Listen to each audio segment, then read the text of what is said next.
बिस्मिल्लाहिर्रहमानिर्रहीम अस्सलाम वालेकुम। अल्लाह ताला की रहमत फ़ज़ल करम और शुक्र के साथ आज का व्लॉग करते हैं जी शुरू। और उम्मीद करता हूँ कि आप सब खैरियत से होंगे और अल्लाह ताला आप सब को अपने हिफ्ज़ व ईमान में रखे। तो आज की वीडियो में हम आपको शो करेंगे अपना विलेज।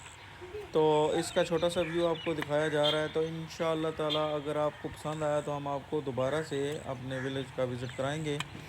तो आज के व्लॉग में हम आपके साथ शेयर करेंगे कि मिस वाली रोटी जो है और देसी घी के साथ किस तरह तैयार की जाती है। तो आइए देखते हैं कि मिस वाली रोटी बनाने के लिए हमें कौन कौन सी चीज़ों की ज़रूरत होती है और ये कैसे बनाई जाती है।